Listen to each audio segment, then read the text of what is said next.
vọt và sạn nên không mau kịch chẳng mấy rụt rồi ọt ở đây kịch cho ba nấu kịch mà đón tiết mơ tôi bằng cung nhom bạc cả na sôm mascara cắt vai bằng cung nhom po sầm đại chị ông mà cha cột cột bờ ông đòi xịt đầy cột nâng đòi xịt đầy cột cài đọc bông po sôm chấm đẹp xua cột chấm po sầm đại trông đầm lục lục sợiไปchiaปวดบ่อสัตว์แต่งขนมประเทศแต่งกราบประเทศได้สิได้กรบรอบอ่านดอกพงปัวปีขยมประกาศนาขยมบาทขยมประกาศนาขยมบาทอบาสะชวนกะกระดาได้ปวดบ่อสัตว์ก็โดยเชียไปเส้นเนี่ยในขนมบรรดาสังคมต่างไปให้จีไอสควอลขยมประกาศนาขยมบาทให้ได้เติบได้เลียจากสขาบอสการปีทั้งไงตีดอกปุ่มบ้วนขายใบเวลามองผมใบกะละปรึกกลองตัวนี้ให้ก็มีนโปรมีนชิชราอันได้แต่ตรงจมูกหนึ่งขยมประกาศนาขยมบาทเรื่องเลียจากสขาบอสให้ก็เธอจีกาเวเนชราอันได้แต่ตรงจมูกหนึ่งขยมได้สาเหตุนี้ขยมสักปรุธเหตุนี้ขยมสักปรุธเหตุนี้เหตุนุบไอจังเตอปัจจัยขยมประกาศนาขยมบาทก็เหมือนบานชลายตอบแต่เลยกาเลือกลายระบบสาธารณะมติหรือก็การโยนเคยระบบปุตบสัตก็โดยเฉพาะบองปอนจนรวมชิดแต่งขนมหนังกราวประเทศโนเตปัจจัยโดยเมียนวิดีโอมุ้ยมันดังทาบองโปรหรือก็ปอนโปรเตให้ขยมสมอนุญาตหาถาบองแต่เจ้าไปให้เชียปอนหรือก็บ้องแต่ขยมสมหาบ้องขยมเคยวิดีโอบ้องไปให้เชียในกลางประเทศให้ไปให้เชียทลอบจูบขยมบาทกันในเชียประสงในประเทศแคนาดาตามเด็กขยมบาทเคยรูปเพียบในขนมพิธีมวยขยมประกาศนาขยมบาทในเชียประสงบานเตอตัวจังหันในขนมกรรมวิธีนั่งให้ได้สักขยมเมียนเนี่ยทอดจมูกช้อนขยมอัดจำตีกระไรแต่ขยมจำไปได้จากคนตั้งปีปองได้กุ้งนึกจิตขยมประกาศนาขยมบาทนู้คือขยมประกาศนาขยมบาทสกอลปองแต่บองโปรในขังกร้อยขยมประกาศนาบานจำชั่วโมงบอกกอดแต่ปันแต่ขยมประกาศนาขยมบาทเคยวิดีโอเด็กกอดบานเธอกาเบาะสลายได้ทาขยมสักนี้ได้ซาแต่กาจับบังคอมจังขยมกานาขยมบาทสมอนุญาตดำไปจะวิดีโอนั่งเหมือนติ๊กให้ขยมกานาขยมบาทนั่งเบาะสลายเนอะไว้ได้กอดบานเลิกลางเหมือนนี้คือเมียนได้ทาบองเมียนภาษานี้คือโคปีกาเปิดนั่งแต่งสร้องแต่มาดองบองนี่ขยมสมอนุญาตปีบองขยมมันดังทาบองดังโปรเมนดังปีนาเต้แต่สมัยคลุนระบบขยมเต้ได้เฉียนเนี่ยสมัยจัดเด็กคลุนขยมมันเมียนนาบองคอมให้มันเมียนนาหมอทายอย่างไม่ใช่ขยมเลียจ่าสขาบาดเต้คือจีคลุนระบบขยมแต่มาดองจัดระบบขยมเนี่ยสมัยแต่มาดองแล้วสมสดับวิดีโอบอกก็เด็กกอดบานเลิกลางเมียนแต่สำนักซองมันเรื่องปีปรามเอาได้นะแต่ดังปีเรื่องนะขนมลูกเมียนสำนักซองปีอ่องแต่บ้านกลุ่มเรียมtừ lơ bỏ ông chuồn cả đà đi mui cứ sầm tách xong chân bồn triển này tivi sầm tách xong không sọt này đây chỉ xong một bơ là cả này ban cầm riêng bỏ ông chuồn cả đà này bao bao nhiêu chuyện ca sắc rồi bỏ ông chuồn cả đà này xong bay tại bom ốt bằng trái bom ốt chỉ đôi môi rồi bỏ nướng này mình ban tập tua đồng năng con này nát bao nhiêu chuyện nàyสำนักสองการพิจารณาขอพระปีหนึ่งอีกลูกเปลือกล้างเมาประบุนจับสักอย่างตักกระหอแต่มาดองมาผมจิตนะบอกเอานี่เป็นสโลเป็นจังอย่างสิบ้าหนึ่งแพงกาเราบอกจุนขนมกากำติ๊กประพุทธศาสนาอย่างไรนะบอกเอาดังไงประพุทธศาสนาคือเชื่อกันไล่โปรโมทต้มเนี่ยปลายบันดึกเนี่ยแจกดังนะบอกเอานะจังไงเติบยวนปลาอาจองเราบอกอยู่นั่นแหละมีคนแฝงนะเอากำติ๊กเนี่ยปลายเนี่ยแจกดังบันดึกเอาติ๊กออกนะเฮ้ยนั่งบ่มพลายประพุทธศาสนายังเอาโรลิซับ ទៅងាយស្រួលនឹងលេបយកទឹកដីកម្ពុជាយើងទាំងមូលណាបងប្អូនទៀតខ្ញុំប្រកាសណាខ្ញុំបាទសូមអនុញ្ញាតដើម្បីបកស្រាយនៅអ្វីដែលគាត់បានលើកឡើងនេះគឺ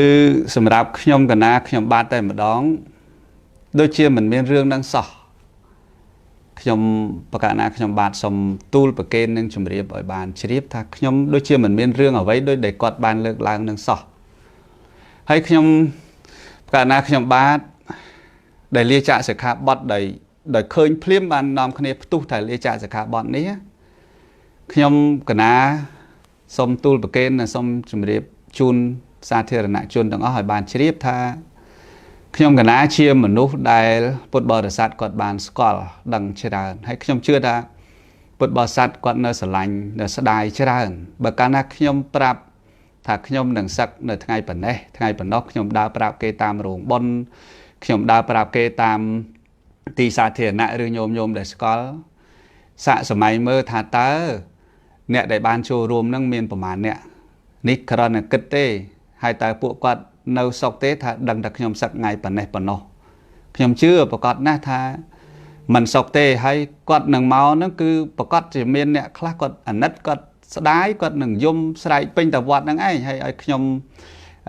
សម្រេចថាខ្ញុំសឹកទៅតើខ្ញុំមានអារម្មណ៍ថាយ៉ាងម៉េច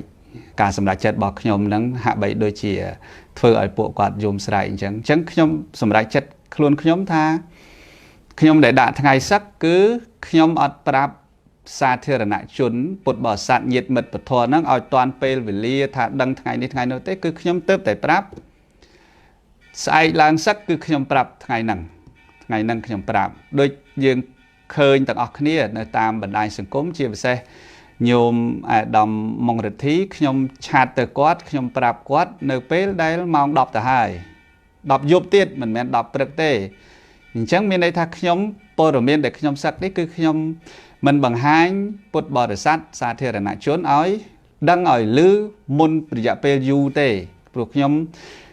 ដឹងខ្លួនឯងថាប្រកាសជាមានបញ្ហាញោមអញ្ជើញមកច្រើនហើយអញ្ចឹងត្រឡប់មកវិញទៅលើបងដែលមានប្រសាសន៍នេះខ្ញុំសូមអរគុណហើយដែលបងគិតថាខ្ញុំជាអ្នកចេះដឹងមួយហើយខ្ញុំជាធនធានមនុស្សមួយដែលបងឲ្យតម្លៃដែលបងគិតថាខ្ញុំហ្នឹងអ្នកចេះប៉ុន្តែដែលបងមានប្រសាសន៍ដូចនេះធ្វើហាក់បីដូចជាបងសម្រាប់ខ្ញុំទៅវិញទេព្រោះខ្ញុំមិនមែនសម្ដេច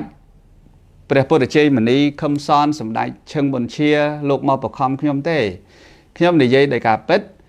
គឺខ្ញុំទេអ្នកដែលទៅទូលសម្ដេចព្រះពុទ្ធជ័យមនីខឹមសនដំបូងបំផុតដែលខ្ញុំមកពីប្រទេសកាណាដាព្រោះខ្ញុំមកពីប្រទេសកាណាដាហើយខ្ញុំបានតែមួយថ្ងៃទេខ្ញុំចូលទៅថ្វាយបង្គំសម្ដេចព្រោះសម្ដេចនុនង៉ែតសម្ដេចព្រះអគ្គមហាសង្ឃរាជខ្ញុំនៅវត្តបទុមគឺនាំគ្នាហៅថាសម្ដេចកងព្រោះខ្ញុំអ្នកវត្តបទុមដែរទូលោកមិនបានចាំដូចមុនទេព្រោះលោកបញ្ជូនច្រើនហើយអញ្ចឹងខ្ញុំថ្វាយបង្គំលោកហើយខ្ញុំទៅថ្វាយបង្គំព្រះសម្ដេចព្រះពុទ្ធជ័យមនីខឹមសនទូលថាសម្ដេចខ្ញុំកណាអស់អានិសង្ឃហើយខ្ញុំកណាសុំសឹកមិនមែនសម្ដេចបជាឲ្យសឹកទេសម្ដេចខាត់ទៀតខ្ញុំទូលទៅលោកថាខ្ញុំមានបំណងថាចង់សឹកនៅក្នុងបច្ចុប្បន្ន40នេះហើយអញ្ចឹង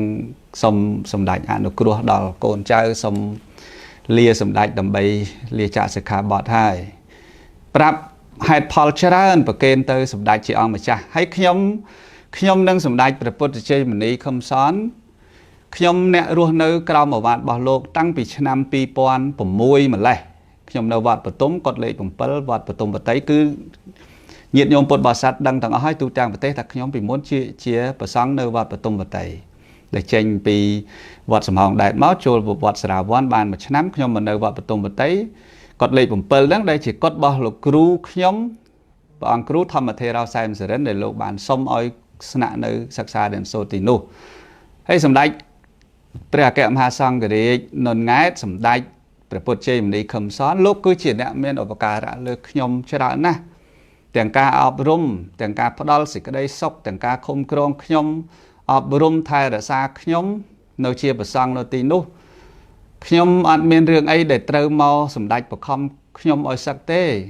ហាក់បីដូចជាចោតសម្ដេចទាំងស្រុងពេកហើយខ្ញុំសូមអព្យាស្រ័យបើបងបានស្ដាប់ឮខ្ញុំនិយាយនេះខ្ញុំជាឧបាសកមួយរូបហើយតែខ្ញុំមិនបានត្រូវសម្ដេចបង្ខំខ្ញុំឲ្យសឹកអីទេអត់មានសោះខ្ញុំអ្នកទទួលសូមសម្ដេចដោយត្រង់សម្ដេចខាត់ចុះបើអូនឯងសឹកសម្ដេចលោកហៅខ្ញុំតែអូនទេបើអូនឯងសឹកវត្តប្រាសាទនាងខ្មៅគិតយ៉ាងម៉េចរត់រួចអត់អូនឯងគិតច្បាស់នៅគិតម្ដងទៀតមើលបានខ្ញុំទទួលលោកប្រាប់ឲ្យត្រង់ចេញពីចិត្តថាខ្ញុំអស់អានខ្ញុំកណាអស់អានិសង្ឃហើយសម្ដេចខ្ញុំកណាសូមពេលវេលាដែលជួយវត្តប្រាសាទនាងខ្មៅនិងសាសនាមានតែរយៈពេលប៉ុណ្ណេះឆ្នាំទេប៉ុណ្ណឹងឆ្នាំបានតែខ្ញុំបានប្រាប់ថាវត្តប្រាសាទនាងខ្មៅហ្នឹង13ឆ្នាំសម្រាប់ខ្ញុំទេអញ្ចឹងខ្ញុំកណាសូមលាសម្ដេចសឹកមិនអីទេអូនបើតាអូនឯងសឹកភិនវិធីកាលនោះសម្ដេចលោកថាអញ្ចឹងភិនវិធីអាចគ្រប់គ្រងបានទេអត់ធ្វើអីទេសម្ដេចព្រោះខ្ញុំកណាបាននិយាយជាមួយគ្នារួចហើយការសឹកនេះផ្ទេយ៉ាងណាធ្វើយ៉ាងណាឬក៏គ្រប់គ្រងយ៉ាងម៉េចឲ្យវាសមហេតុផលសមរម្យអញ្ចឹងខ្ញុំកណាសម្ដេចរួចហើយបើខាត់បានតាមឧបនិស្ស័យទៅអូនណារៀបចំពេលវេលាតាមអព្យាស្រ័យទៅធ្វើម៉េចបើអស់អានិសង្ឃហើយអ្វីមិនទៀងនេះសម្ដេចជាបន្ទូលរបស់សម្ដេចហើយខ្ញុំកណាខ្ញុំបាទក៏បានទទួលសម្ដេចព្រះមហាសមេធាធិបតីទូលរឿងខ្ញុំកណាខ្ញុំបាទសូមអនុញ្ញាតដើម្បីលាចាកសិក្ខាបទសម្ដេចព្រះមហាសមេធាធិបតីក៏លោកខាត់ដូចគ្នាព្រោះខ្លាចខ្ញុំកណាខ្ញុំបាទចេញពីវត្តប្រាសាទនាងខ្មៅទៅកូនសិស្សខ្ញុំកណាខ្ញុំបាទរាប់រយអង្គតើគិតយ៉ាងម៉េចសម្ដេចមិនមែនហៅខ្ញុំអូនដោយសម្ដេចព្រះពុទ្ធជ័យមុនីទេគឺសម្ដេចហៅព្រះអង្គគិតម៉េចឥឡូវនេះបើព្រះអង្គទៅធ្វើម៉េចវត្តនឹងយ៉ាងម៉េចបានទូលរៀបរាប់រឿងរ៉ាវទាំងអស់ថ្វាយសម្ដេចព្រះមហាសមេធាធិបតីថាទូលបង្គំបានរៀបចំរួចរាល់អស់ហើយទូលបង្គំសម្រេចនឹងលាចាកសិក្ខាបទហើយអញ្ចឹងរឿងរ៉ាវទាំងអស់នេះខ្ញុំបានទទួលសម្ដេចដោយផ្ទាល់ខ្លួនខ្ញុំហើយសម្ដេចជាពិសេសសម្ដេចព្រះពុទ្ធជ័យមុនីខឹមសនលោកមានករណាមេត្តាលើខ្ញុំណាកូនចៅដែលនៅក្រោមអាវ៉ាត់របស់សម្ដេចខ្ញុំនឹងហើយដែលជាមនុស្សមិនខ្វល់សុំការងារធ្វើអីទាំងអស់តែសម្ដេចសម្បីតែតួនាទីអីផ្សេងមកវត្តប្រាសាទនាងខ្មៅក៏សម្ដេចបានផ្ដល់ឲ្យធ្វើអូនឯងធ្វើជួយធ្វើខាងនេះធ្វើខាងនោះវិន័យធរគុណខេត្តតកែវក៏សម្ដេចថាអូនឯងជួយគ្នាការពារសាលាពុទ្ធិកៈពង្រឹងសាលាពុទ្ធិកៈនឹងឲ្យល្អឲ្យប្រសើរនេះការយកចិត្តទុកដាក់របស់សម្ដេចជាអង្គម្ចាស់ដែលជាលោកជាអ្នកមានគុណលើខ្ញុំបកណាខ្ញុំបាទតាំងពីឆ្នាំ2007មកម្លេះ2006ចូលមកគង់ចុងឆ្នាំ2007រហូតមកដល់ដែលខ្ញុំកណាខ្ញុំបាទមកនៅវត្តប្រាសាទនាងខ្មៅក៏ទៅមកនៅសំណាក់អាស្រ័យនៅទីនោះរឿងអីដែលសម្ដេចត្រូវមកបខំខ្ញុំកណាខ្ញុំបាទឲ្យសឹកអត់មានរឿងហេតុផលនឹងទេហើយកុំគិតថាខ្ញុំនិយាយនេះប្រហែលជាមាននរណាគៀបសង្កត់ខ្ញុំអត់មាននរណាគៀបសង្កត់ខ្ញុំទេគឺខ្ញុំនិយាយដោយចិត្តរបស់ខ្ញុំនិងការសម្រេចចិត្តរបស់ខ្ញុំព្រោះខ្ញុំសម្រេចចិត្តថាខ្ញុំនឹងសឹកនៅក្នុងអាយុ40ហើយគោលដៅនេះខ្ញុំមិនមែនទៅតែខ្ញុំគិតថាខ្ញុំសឹកហើយថ្ងៃនេះថ្ងៃនោះទេខ្ញុំសន្មត់ខ្លួនខ្ញុំកំណត់ពេលវេលាខ្លួនខ្ញុំថាការងារទាំងឡាយខ្ញុំនៅជាលោកសង្ឃខ្ញុំធ្វើរហូតដល់ខ្ញុំអាយុ40គឺខ្ញុំកំណត់ចឹងមកពេលដែលខ្ញុំអាយុ40ខ្ញុំការងារដែលខ្ញុំធ្វើប្រយោជន៍សម្រាប់សាសនានិងសម្រាប់កូនសិស្សរបស់ខ្ញុំទោះបីចំនួនប្រមាណ10សប្តាហ៍នេះរហូតដល់ចំនួនទី19នេះគឺខ្ញុំធ្វើរហូតពេលណាខ្ញុំសឹកគឺខ្ញុំអស់អានិសង្ឃរបស់ខ្ញុំគឺខ្ញុំដាក់ពេលវេលាខ្ញុំតែម្ដងអញ្ចឹងរឿងអីដែលថាខ្ញុំត្រូវសម្ដេចមកបខំហើយជាពិសេសមួយព្រះអង្គទៀតសម្ដេចព្រះឧត្តមចរិយាបណ្ឌិតឈឹងមុនជាសម្ដេចលោកអត់បានដឹងថាខ្ញុំសុំសឹកទេតែដល់ពេលខ្ញុំដាក់ថ្ងៃពេលវេលាឲ្យសម្ដេចជាអង្គម្ចាស់ឈឹងមុនជាខ្ញុំ អត់បានទៅជួបផ្ទាល់ទៀតខ្ញុំបានខលទូរស័ព្ទទៅទូលសម្ដេចថាសម្ដេចខ្ញុំកណាសូមអនុញ្ញាតថ្វាយបង្គំលាសម្ដេចសឹកហើយសូមសម្ដេចមេត្តាចូលរួមផងសម្ដេចព្រះមហាអរិយវង្សបណ្ឌិតយ៉នសេយាតក៏ដូចគ្នាខ្ញុំក៏ទូរស័ព្ទទៅប្រកេនលោកថាខ្ញុំកណាលាចាកសិក្ខាបទថ្ងៃនេះថ្ងៃនោះហើយថ្ងៃទី19អញ្ចឹងណាសូមសម្ដេចមេត្តាចូលរួមផងអញ្ចឹងរឿងរ៉ាវទាំងអស់នេះគឺខ្ញុំអ្នកកំណត់តែគ្រាន់តែថាដេញថ្ងៃដេញខែខ្ញុំបកុលថ្វាយសម្ដេចព្រះមហាសមេធាធិបតីអំលំហេងដែលលោកថាមើលអូនឯងកើតឆ្នាំអីព្រះអង្គកើតឆ្នាំអីព្រះអង្គខ្ញុំក៏ប្រាប់ថាខ្ញុំកណាទូលបង្គំឆ្នាំនេះទៅលោកថាឆ្នាំហ្នឹងដាក់ថ្ងៃប៉ុណ្ណេះសមថ្ងៃប៉ុណ្ណេះសមអញ្ចឹងយើងធ្វើតាមរបៀបបុរាណថាសឹកឲ្យមានឧបជាសឹកឲ្យមានបាអាចារ្យហ្នឹងអ្នករៀបចំឲ្យកុំឲ្យសឹកដោយសារតែចង់ខ្លួនឯងចេះទៅត្មងអញ្ចឹងថ្វាយទៅលោកដេញថ្ងៃនេះល្អថ្ងៃសុក្រល្អថ្ងៃសៅរ៍ល្អថ្ងៃពុធល្អអីចឹងទៅក៏សម្រេចថ្ងៃ19ហ្នឹងថ្ងៃពុធហ្នឹងទៅហ្នឹងហើយអញ្ចឹងខ្ញុំកំណត់ហើយដែលបងមានប្រសាសន៍មួយទៀតថាបងថាខ្ញុំបងប្អូនខ្ញុំបងប្អូនជីដូនមួយខ្ញុំមីងពូខ្ញុំសិតតែអត់មានអ្នកដឹងទាំងអស់មិនមែនដូច្នោះទេបងប្អូនខ្ញុំជីដូនមួយខ្ញុំពូមីងខ្ញុំគាត់ដឹងយូរហើយខ្ញុំប្រាប់យូរហើយខ្ញុំប្រាប់នឹងប្រាប់មិនមែនទៅប្រាប់តែឥឡូវទេខ្ញុំប្រាប់តាំងតែពីដើមឡើយមកថាខ្ញុំអាយុ40ខ្ញុំនឹងសឹកហើយមុនមួយខែពីរខែខ្ញុំប្រាប់ហើយរួចស្រេចហើយថាខ្ញុំដាក់ថ្ងៃពេលវេលាហើយ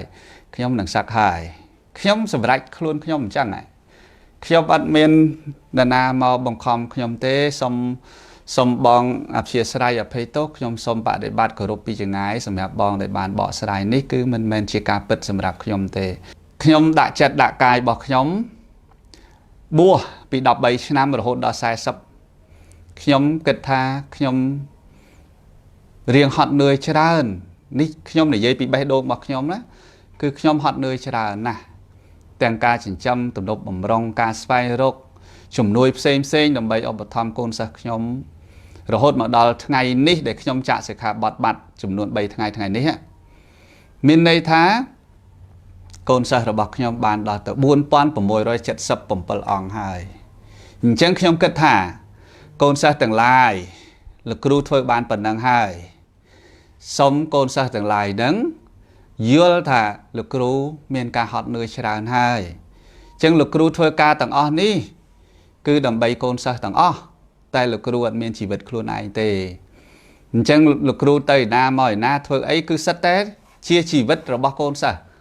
យកខ្លួនឯងដើរតួជាអ្នករកជំនួយចិញ្ចឹមឧបត្ថម្ភអប់រំឈឺស្កាត់ពេទ្យមកអីផ្សេងអញ្ចឹងលោកគ្រូមានបន្ទុកធ្ងន់ហើយសុំសម្រាកហើយអាយុ40ហ្នឹងមានន័យថាម៉េចក្នុងអាយុ40នេះខ្ញុំសូមអនុញ្ញាតសម្រាប់ជីវិតរបស់ខ្ញុំពីកិច្ចរវល់ទាំងអស់នោះខ្ញុំសូមគិតគូរជីវិតខ្លួនខ្ញុំពេលវេលាខ្លួនខ្ញុំអនាគតខ្លួនខ្ញុំហើយនឹងការរៀនសូត្ររបស់ខ្លួនខ្ញុំបើខ្ញុំនៅជាព្រះសង្ឃខ្ញុំជួយបានដល់សាសនារបស់ខ្ញុំព្រោះសាសនារបស់ខ្ញុំគឺមានគុណលើខ្ញុំដល់ក្រៃលែងដែលចិញ្ចឹមខ្ញុំអប់រំខ្ញុំបីបាច់ខ្ញុំថែរក្សាខ្ញុំបង្កើតឲ្យខ្ញុំមានគំនិតមានបញ្ញាមានការចេះដឹងហើយនឹងការតបគុណទៅវិញនេះគឺជាគុណអំណាចរបស់សាសនាដែលបានចិញ្ចឹមខ្ញុំទៅបានខ្ញុំធ្វើទាំងអស់នេះហើយខ្ញុំសូមពេលរបស់ខ្ញុំតែពេលដែលខ្ញុំលាចាកសិក្ខាបទទៅប៉ុណ្ណឹងឯងខ្ញុំសូមជីវិតរបស់ខ្ញុំទេដើម្បីឲ្យខ្ញុំគិតពីខ្លួនខ្ញុំផងគ្មាននរណាមកបង្ខំអីខ្ញុំទាំងអស់ហើយទៅបងលើកមកឯណាឯណីពេញទឹកពេញដីចេះបងយល់អត់ទាន់បានជ្រៅទេហើយខ្ញុំសុំទោសបើបងខឹងខ្ញុំចំណុចនេះតែបងគិតថាតើបងនិយាយតើខ្ញុំដាក់ខ្ញុំនេះតើវារឿងពិតឬក៏អត់បានមកពីណាដែលខ្ញុំខ្លួនឯងនេះខ្ញុំមិនទាំងបានប្រាប់អ្នកណាផងហ្នឹងថាខ្ញុំសឹកថ្ងៃណាខ្ញុំប្រាប់តែបងប្អូនខ្ញុំប្រាប់ទូលតែសម្ដេចជាអង្គម្ចាស់ហើយខ្ញុំនិយាយជាមួយតែព្រះអង្គភិនវិធីហើយនឹងបងអាចារ្យទួនឈុនខ្ញុំនិយាយតែគ្នាខ្ញុំពីរបីនាក់ទេដែលខ្ញុំដាក់ចិត្តដាក់កាយតែខ្ញុំសឹកចឹងខ្ញុំសូមផ្ដាំផ្ញើវីដេអូនេះមិនមែនចំពោះតែបងប្រុសដែលបានបកស្រាយទាំងអ្វីមិនមែនការពិតនឹងថាជូនដល់សាធារណជនប្រកេនដល់ព្រះអង្គ គ្រប់អង្គហើយនឹងពុទ្ធបរិស័ទរបស់ពុទ្ធសាសនាមណ្ឌលទាំងក្នុងនិងក្រៅប្រទេសផងដែរថាខ្ញុំអស់អានិសង្ឃជាព្រះសង្ឃខ្ញុំអស់បុណ្យជាព្រះសង្ឃខ្ញុំសម្រេចចិត្តលាចាកសិក្ខាបទដោយខ្លួនរបស់ខ្ញុំមិនមាននរណាបង្ខំឡើយអ្វីដែលខ្ញុំនិយាយគឺជាការពិតហើយខ្ញុំបញ្ជាក់ខ្លួនខ្ញុំទៀតណាខ្ញុំ40ខ្ញុំសឹកគឺខ្ញុំកំណត់ខ្លួនខ្ញុំស្លាច់អញ្ចឹងខ្ញុំអាយុ40គឺខ្ញុំសឹកហើយអញ្ចឹងសូមអស់លោកទាំងអស់មេត្តាជ្រាបសូមកុំយល់ច្រឡំហើយជាពិសេសខ្ញុំពេលដែលឮបងបកស្រាយសម្ដេចខឹមសនសម្ដេចខឹមសនពេញមាត់ហើយម៉ាត់សម្ដេចឈឹងមុនជាពេញមាត់ហើយម៉ាត់នេះខ្ញុំមានអារម្មណ៍មួយថាហេតុអីខ្ញុំសឹកទៅធ្វើបាបលោកជាអ្នកមានគុណខ្ញុំហើយមិនបានត្រូវទៅជារងគ្រោះទៅលើលោកទៅវិញព្រោះបើសម្ដេចឈឹងមុនជានឹងខ្ញុំមិនបានស្នាក់នៅជាមួយនឹងសម្ដេចទេគ្រាន់តែប្រស្រ័យតាក់ទងស្គាល់សម្ដេចនៅក្នុងភេទជាបព្វជិតនឹងពេលខ្លះក៏សម្ដែងធម៌មួយសម្ដេចខ្លះកាលពីមុនតែបើសម្ដេចខឹមសនតែម្ដងគឺលោកជាអ្នកមានគុណលើខ្ញុំណាច្រើនមែនទែនដែលខ្ញុំមិនអាចរៀបរាប់នៅប្រគុណរបស់លោកបានហើយមកដល់ពេលនេះក៏ខ្ញុំនៅតែស្នាក់អាស្រ័យជាមួយសម្ដេចជាអង្គម្ចាស់ដដែលអញ្ចឹងសូមបងពិចារណាឡើងវិញហើយគិតឡើងវិញហើយជាពិសេសសូមពុទ្ធបរិស័ទទាំងអស់ទាំងក្នុងនិងក្រៅប្រទេសមេត្តាកុំយល់ច្រឡំបែបនេះអីខ្ញុំឮហើយដូចជារង្គៀសចិត្តជាមួយនឹងការបកស្រាយរបស់បងដូចជាមិនត្រូវរឿងសំបីតែបន្តិចសោះដែលខ្ញុំមិនអាចទទួលយកបានសូមឲ្យខ្ញុំលាចាកសិក្ខាបទរបស់ខ្ញុំទាំងដែលខ្ញុំសម្រេចចិត្តខ្លួនខ្ញុំឲ្យខ្ញុំទៅបានសេចក្តីសុខខ្លួនខ្ញុំផងឲ្យខ្ញុំបានមានសេរីភាពខ្លួនខ្ញុំផងឲ្យខ្ញុំទៅដោយសេចក្តីសុខខ្លួនខ្ញុំនិងគំនិតខ្លួនខ្ញុំដែលខ្ញុំចង់នឹងផងសូមអនុញ្ញាតបងប្អូនជនរួមជាតិពុកម៉ែបងប្អូនទាំងក្នុងនិងក្រៅប្រទេសមេត្តាសន្តោសប្រោសប្រណីអាណិតដល់ខ្ញុំឈប់យកខ្ញុំទៅដាក់នេះយកខ្ញុំទៅដាក់ឯនោះនឹងយកខ្ញុំទៅលាបជាមួយពណ៌នេះយកខ្ញុំទៅលាបជាមួយពណ៌នោះខ្ញុំមិនមែនជាអ្នកដែលត្រូវប្រឡាក់ពណ៌ដោយដែលបងប្អូនបានលើកឡើងមួយចំនួននោះទេអញ្ចឹងខ្ញុំផ្ញើសារនេះគ្រាន់តែជូនទៅដល់បងដែលបានបកស្រាយនេះហើយនឹងជូនទៅដល់ពុទ្ធបរិស័ទទាំងក្នុងនិងក្រៅប្រទេសដើម្បីបានស្ដាប់និងពិចារណាញាតិញោមអាចស្គាល់ជួនកក្កដាបានច្រើនណាស់តាមរយៈធម៌ទេសនាជួនកក្កដាចរិតយ៉ាងម៉េចក៏ញាតិញោមអាចស្ដាប់បានតាមធម្មទេសនាការនិយាយគឺបង្ហាញពីអត្តចរិតហើយអញ្ចឹងការនិយាយរបស់ខ្ញុំទាំងដែលខ្ញុំនៅប្រសង់កាលមិនទាន់សឹកញាតិញោមអាចស្ដាប់ហើយអាចដឹងចរិតថាជួនកក្កដាជាមនុស្សប្រភេទណាហើយអញ្ចឹងខ្ញុំសូមបញ្ជាក់ប៉ុណ្ណេះហើយក៏ខ្ញុំសូមអភ័យទោសទាំងក្នុងប្រទេសទាំងក្រៅប្រទេសរបស់អស់លោកសប្បុរសទាំងអស់ដែលបានទស្សនាខ្ញុំក្រៃលោចំណុចណាមួយដែលកាយវិការរបស់ខ្ញុំមិនគួរកប់មិនសមរម្យចំណុចណាមួយសូមមេត្តាខន្តីអភ័យទោសហើយខ្ញុំសូមប្រគេនពរថ្វាយសម្ដេចជាអង្គម្ចាស់ប្រកាសណាគ្រប់អង្គជូនពរដល់អស់លោកសប្បុរសប្រុសស្រីទាំងក្នុងនិងក្រៅប្រទេសសូមឲ្យបានសុខចម្រើនគ្រប់ព្រះអង្គគ្រប់គ្នាសូមក្រាបថ្វាយបង្គំលាសូមជម្រាបលាខ្ញុំមិនបានត្រូវសម្ដេចបង្ខំខ្ញុំឲ្យសឹកអីទេអត់មានសោះខ្ញុំអ្នកទទួលសូមសម្ដេចដោយត្រង់សម្ដេចខាត់ចុះបើអូនឯងសឹកសម្ដេចលោកហៅខ្ញុំតែអូនទេបើអូនឯងសឹកវត្តប្រាសាទនាងខ្មៅគិតយ៉ាងម៉េចរត់រួចអត់អូនឯងគិតច្បាស់នៅគិតម្ដងទៀតមើលទូលបង្គំខ្ញុំប្រកាសណាសូមនមស្ការក្រាបថ្វាយបង្គំចំពោះសម្ដេចជាអង្គម្ចាស់